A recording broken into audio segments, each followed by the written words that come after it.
Okay, so we're gonna pop the left bar end off first and see what the job is gonna look like. Try to not ding up that bolt head if I can avoid it. There we go. It came right out. Or did it? Oh, or did it?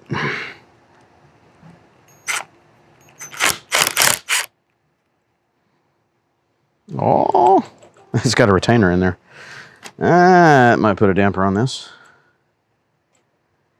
It's got some type of, I mean, it's a nice aluminum end, or machined end there. It's very nice. But something is holding on to it from further in here. So I might need the shop manual to tell me what the hey is going on. Let's see what we get. I might regret this.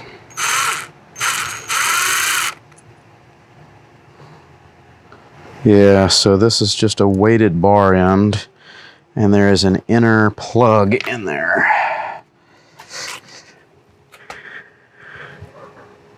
It's spinning, so that means there's a release. This is a similar setup to what I had on my CB500, and I had to peel my grips off to do it. That sucks. Oh, that sucks.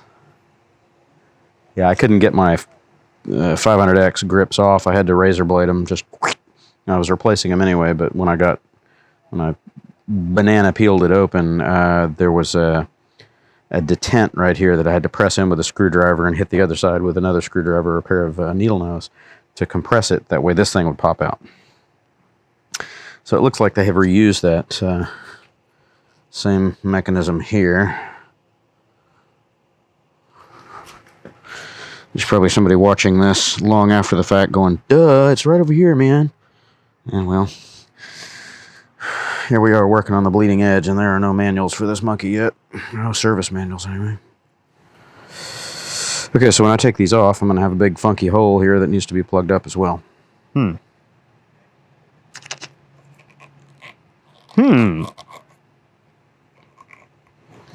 Well, it's all predicated upon me getting into this. So if I can't get into this, the whole job is off for the moment. Oh, do I see something? I feel a mosquito biting is what I feel. That looks like a detent right there. Am I wrong? What is that? Is it just glue? Can't tell. Owie! I'm peeling my own fingernails off. Okay, well, I think I'm going to have to abort this mission for now.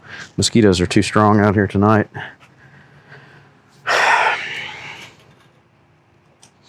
These things just rotate. I don't know if you can see that. So whatever is captive in here is padded because this is damped. It doesn't want to spin freely, but it's not real tight either. So it's damped with some kind of rubber pad is what it feels like, and you can see it kind of pull in and out like that. I presume it's vibration damping, inertial damping. To get it out of there, I'm going to have to see a diagram of the handlebars, and we don't have shop manuals yet. I want to see if I can pull it up on Parts Fish or something like that and see what it looks like internally to know where I need to be stabbing. All right, well, happy Saturday afternoon, everyone. I'm picking up where I left off yesterday on this, the Cub mods. I managed to get the rear rack on there, but not without a lot of difficulty. Still finishing editing that footage to delete all my cursing, and that's not a good afternoon. Placement. I got my CRG Hindsight lane splitters. These are fantastic mirrors. I've used them on bikes in the past. You get what you pay for with these things. They are very well made, made of high quality aluminum. All the fittings, everything is really good. And this is a glass lens, convex, and it has a very slight tint to it, like a bluish tint.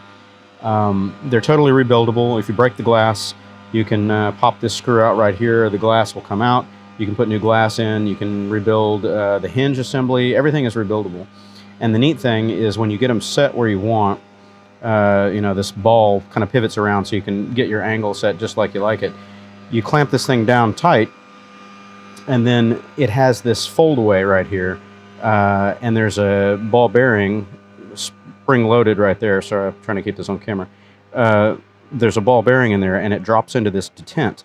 So once you get it where you want it and it folds back, it just snaps right back into place. So they're really, really well made. They're great mirrors, and the field of view on them is excellent because of the convex shape, much better than OEM. So anyway, and in my haste ordering this stuff on Amazon, I screwed up. I only bought one mirror adapter instead of two. The mirrors are sold separately. I should have realized that the adapters are sold separately, but the picture on Amazon looked like it was a pair. I screwed up. So I'm waiting on the second one to arrive.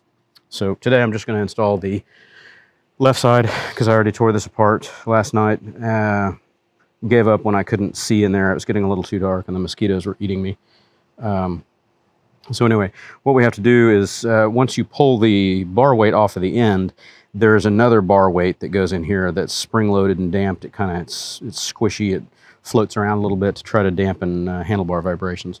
All that's got to come out in order to get this insert in there that the bar end mirror will clamp onto.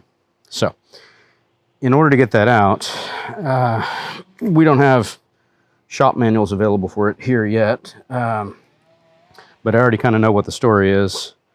My 500Xs, or 500X and 500F had the same thing. This bar weight, I hope I'm showing that well enough. It's got a retaining clip that pops out into detents in the end of the handlebar. So there's a spot here on the top and a spot on the bottom. And you got two choices. You can either cut the whole grip off, or you can try to, mash the grip up or whatever, which usually damages it. The third option is what I usually do. I'll take a curved hook of some kind, or in this case, these angled needle nose, and I just walk it in and feel around, and yep, right there it is. There's a detent, and I don't know if I'm getting that on camera, but as you push down, this guy pops out. So the next trick is trying to get it out of there, hold it out while you go get the one on the bottom. So I'm going to do that, and then I'm going to try to get the bottom one out.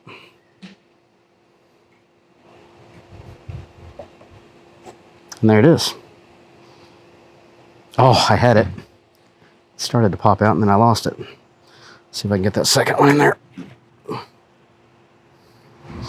Try not to tear up the grip too much because I really don't want to replace these right now. I'm trying to keep this on camera and do the work at the same time, and it's not that easy. Come on. Come on. I hear you straining. You don't want to play, do you? All right. Oh, and okay, it looked like I cut a hole in my grip, but I didn't.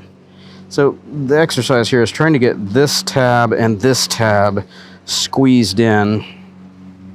I've managed to do it with pliers in the past, but it's much easier if you can press that detent that's hidden. It's about a ½ inch up behind the grip.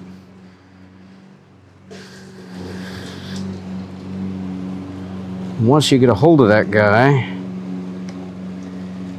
you can slide the whole damper assembly out. I really don't want to mar up this screw head, but that's another option. You can use that as a puller. Ugh, the gnats and the mosquitoes are already out. It's only 5 o'clock. So I'm going to roll that guy in there a few turns and use it as a puller, but I got to get that freed up first.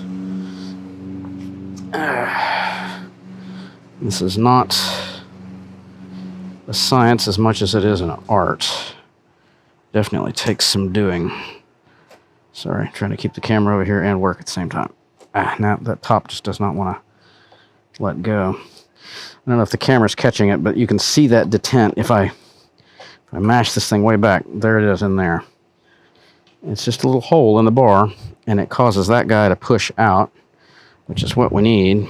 So you can see how far that's coming out now. The problem is I still have to get the bottom one.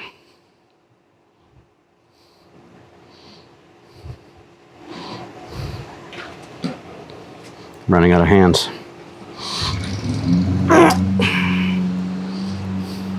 And I'm sure somebody else out there knows a better trick to this. And if you know it, I would love to... Oh, I just popped back in.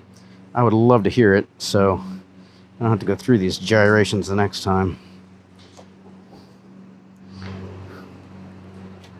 There's got to be a simpler way to do it, but this is all I've found that works. I'm sure I'm scratching the bars up, but I really don't care because that's beneath the grip. Come on. I'm on both of them. I'm on both of them, so why's that bottom one not want to come out? Sorry, you're not looking at anything, are you? See, you can see that top one move out. The bottom one, I just can't convince it.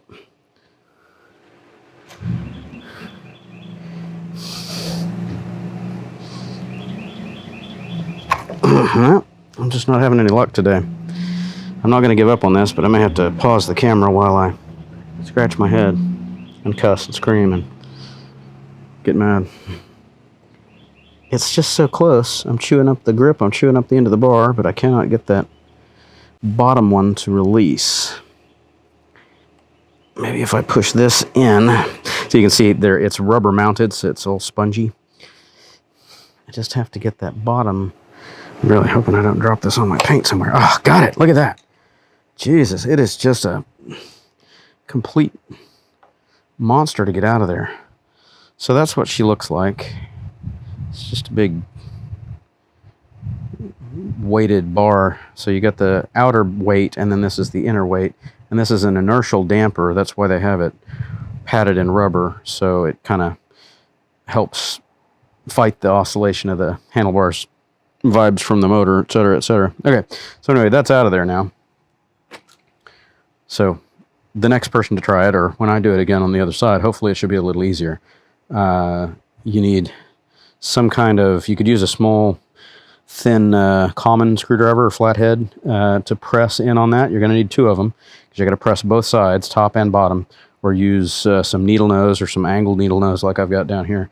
And you just have to absolutely scissor it, mash the living you-know-what out of it to get it to release enough. And once it gets past these little detents, I don't know if that shows up on camera, but you can see the little, it's not quite round, it's like an oval detent here and an oval detent on the top. Once you get it past that, then you can just use the screw to give it a good hard yank and it'll come out.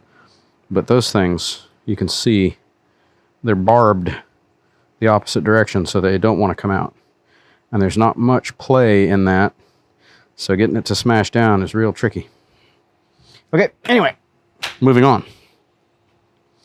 See how clean the inside of the bar is. It's pretty clean.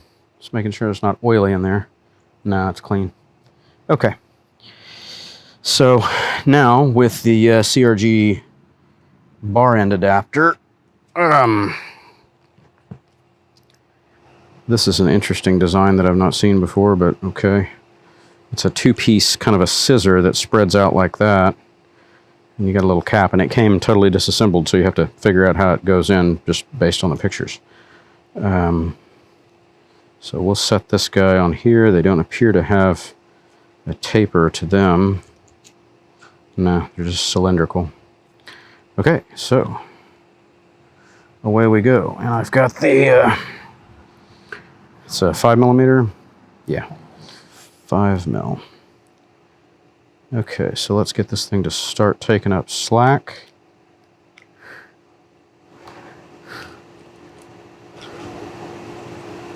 It's starting to take up slack. I ran some out there. It's starting to expand. Let's make sure I get those on the correct sides. How about that? Looks better, I guess. Hey, don't you fall off. Yeah, that's top, that's bottom. Okay, so that'll work. Now, keep it in place. Yeah, look, I got little dinkies on there, little paint anodizing goobers. Put those on the bottom. Okay, so now let's scroll this up to where it's getting tighter. That's not it yet. It's getting there. I don't want to Just load that into the bar, and then one of these halves goes sliding in there and makes a mess out of my afternoon. So then I have to pull the bike apart to get in there and find it. Okay, so that's pretty snug there, and we're just going to run it up to the end of the bar, or into the grip. On this side I'll have to be a little more careful because we need clearance for the throttle to turn, and I don't have a plastic spacer or anything for this, so for this guy I think oh son of a, don't do that.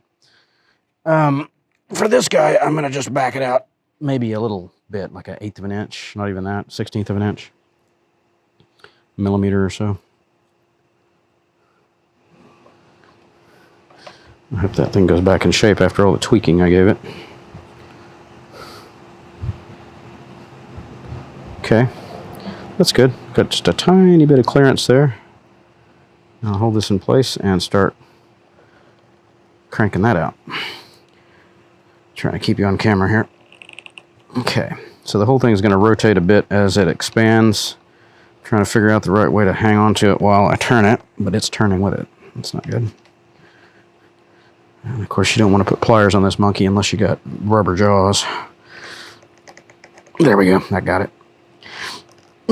Okay, she's not going anywhere.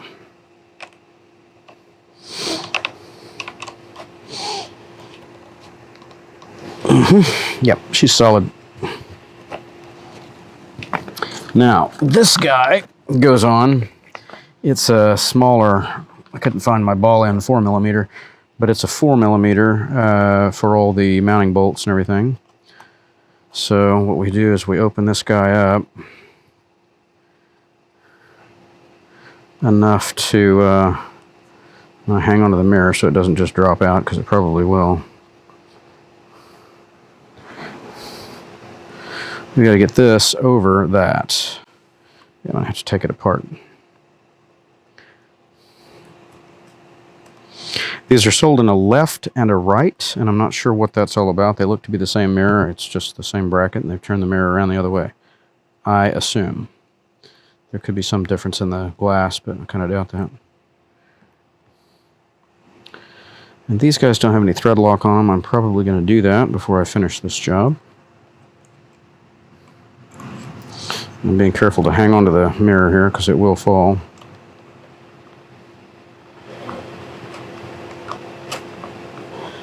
Okay, so now, stay, be good. I'm going to pause, go get my thread lock. I'll be right back. Okay, thread lock to the rescue.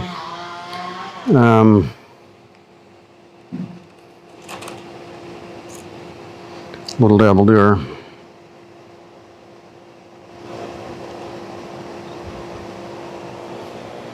Even that's probably too much, but oh well.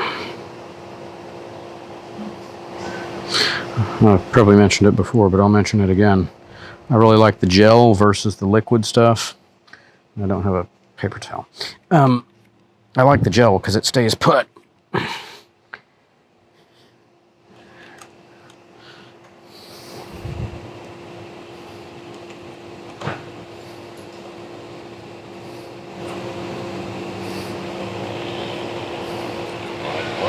Just get it snug for a second.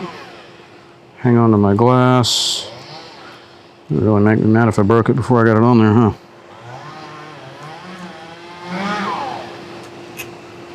I don't know if I can take the slack up enough to hold it. Kinda.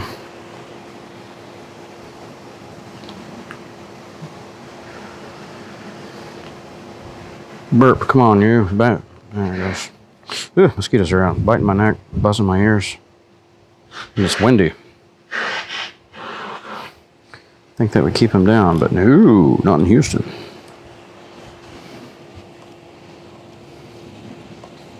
There we go. Loosen this up so I can track straight. Don't fall. There we go. Hey!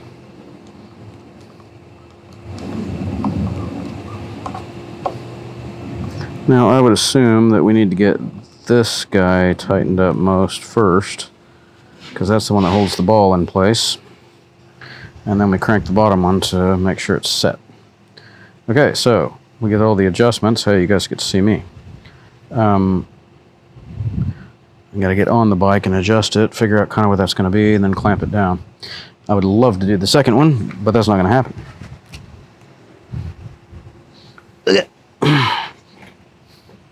All right.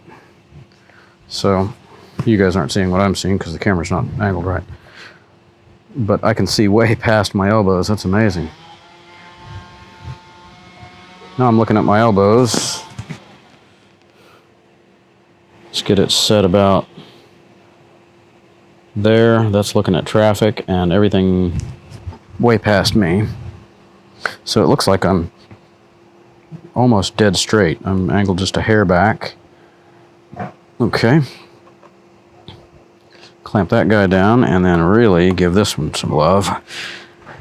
Okay. And then of course you can rotate the whole thing forward back to get a little bit of height difference. And then you can, you know, angle your mirror itself. You could even roll them and put them under, I suppose, but I want it on top. And now that it's set, just fold it like that to give yourself some clearance to park it in your garage or split lanes through cars or whatever. And then when you flip it back, it hits the detent. It's right back where it went. Now, there is still a little bit of adjustment in that, depending on how tight you get it. And you can just grab the arm to make the adjustment instead of flipping the mirror itself. But they've got that engineered in such a way that even when you get these pretty tight, you can still force that nylon or Delrin ball in there to rotate pretty well if you muscle it, if you make it. So it allows you to adjust it even after you've clamped everything down. Now, next order of business, I'm going to have to pause again. Sorry, didn't bring the right tools out. This, I think, is a 15, looks a little bigger than a 14. I'm just going to take that guy off. I'm just going to spin out the bottom bolt and take the whole mirror out, and then I'll figure out a plug or something to cover those holes later. That may be where I end up mounting my my aftermarket windscreen for this. It's right there. I'm just going to take the other one off completely while I'm at it. I don't have the other bar mirror, but at least I got the left side on, and that's the important thing. All right, I'll be right back. All right, so I'm back with the tool, and it is indeed a 14. Typically with these guys, one of them is reverse threaded, meaning you go right to loosen instead of to tighten. I can never remember which one's which, so what I do is I just manhandle it for a second, and if I don't feel it give, okay, so this one's correct. That one's probably backwards over there. I just give it a tug, and if it's not letting go, I go the other direction.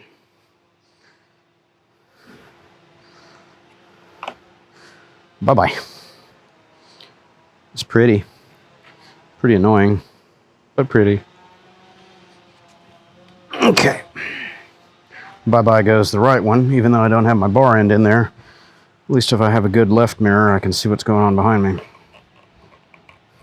Sorry, I'm trying to keep you guys in the view here. Ugh, ugh, ugh, ugh, ugh. That's a tight little rubber boot. So let's see if this one is reverse threaded. No? It's going in tighter that way, so let's take it back the other way. And try not to bang up my master cylinder while I'm at it. Stay on there, stay on there. No, they're both threaded that way. Interesting. I've had some bikes that one side or the other is reverse threaded, but both of these are standard right hand threads, so right hand to tighten, left hand to loosen. And away she goes. So now she's shaved, mirrorless, no more beanstalks.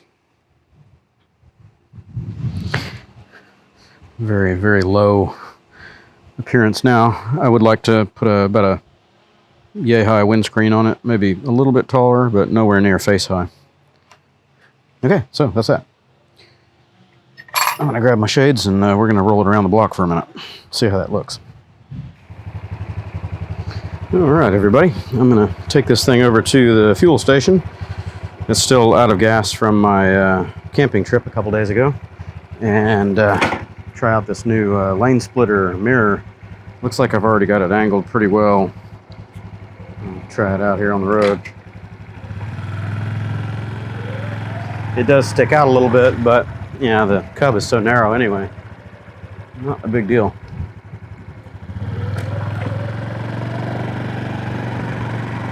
Oh yeah, that's great. I'm looking at it over here. It actually needs to go out a tiny bit more.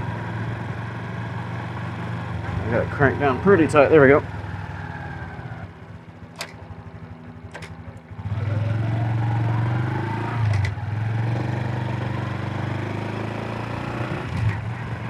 So I got 90.3 miles on this trip, and oh my God, I can see everything behind me in that mirror. I don't even need a second one.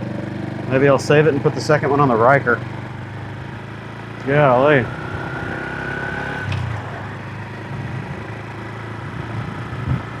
Oh man, you can't see what I'm seeing. Let me crank this chest rig around here. You can see everything. Everything, the whole road, side to side. I love these mirrors. I've forgotten how much I love these mirrors. Man, it's windy. Woo. Yeah, these mirrors are just excellent.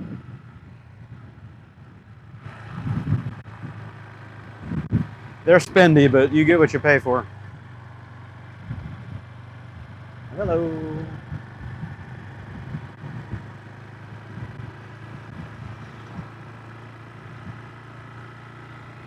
I stop and, or don't stop, but I look at this house every time I go by because for years they've had a little black Honda Elite 110.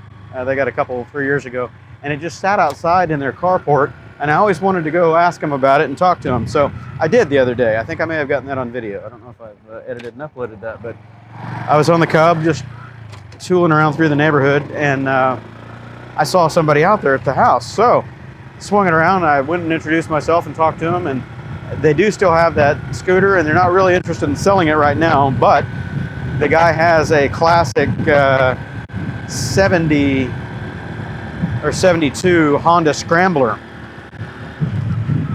All original, 7,000 miles on it, and it's been sitting in indoor storage for a decade or more, so it needs a lot of work to get it back to being roadworthy, but I've always wanted to get another classic Honda and restore it.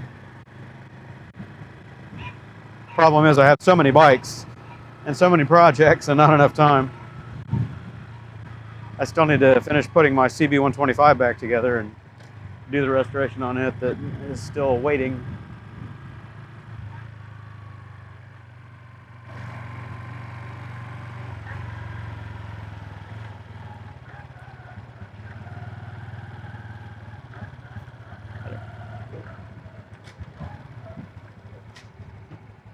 Okay. Fueled her up. So this is only the second refuel. I'm going to continue with the tradition of base unleaded. It's a low compression motor, doesn't need anything fancy.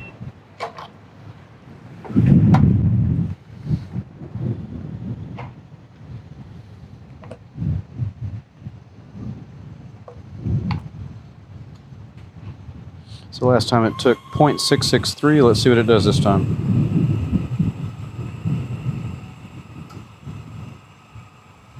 Whoa!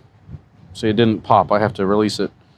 We are above the bottom of the little bar in there, and we took 0.7 that time. Yeah, I don't even want to bump it. I'm gonna leave it right there. It's to the bottom of the little bar.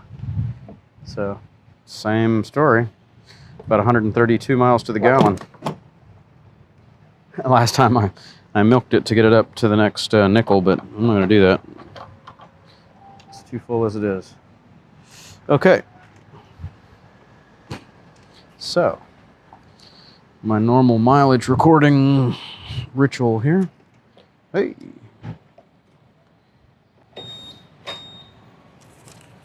And it's windy today. I'll have to hang on to this guy. All right, so we got, hang on. Oh, don't go anywhere. Oh, don't go anywhere. It is windy, windy.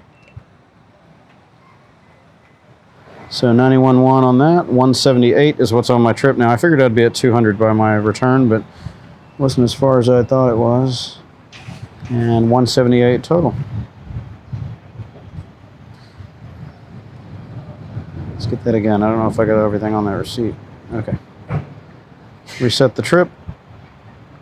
Zeroed out. Okay. Oh, almost lost the receipt. It's a windy. It looks and feels stormy, but nothing. It's weird. Okay.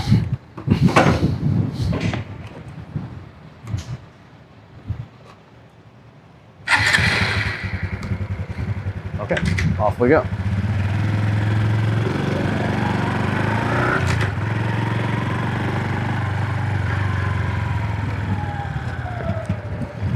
Notice that this thing backfires a little bit into the can when we do a fresh start or a cold start. It backfires on decel, so it goes pop, pop, pop, pop, pop. It's cool. A little 125 getting backfires in the can. Oh, it's windy. Oh yeah, that's 25 mile an hour wind right there. It's getting very windy. Feels like a storm.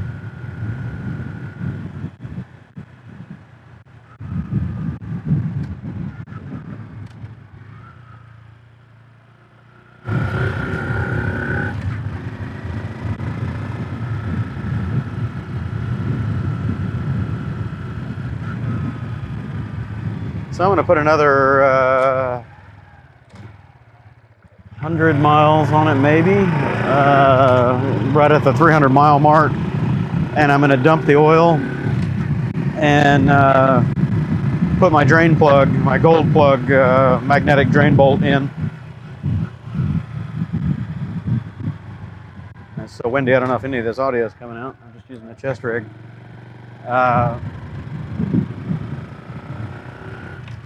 The drain plug showed up today, I guess. It's probably sitting in my mailbox. I got the notice that it arrived from Amazon.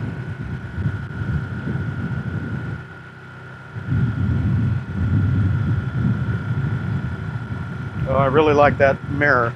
Oh, you can see everything. I really don't need the right one at all.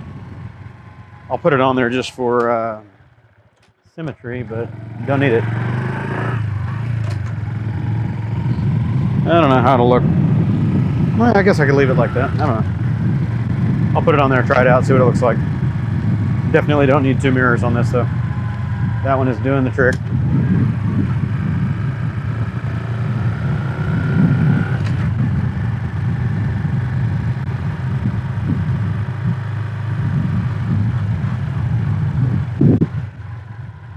I'm gonna stop here and put away all my stuff again.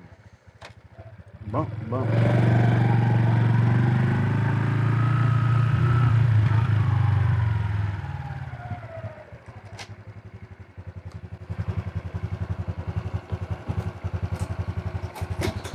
All right. Pause the video here and I'm just going to go run it around for a little while. Have some fun.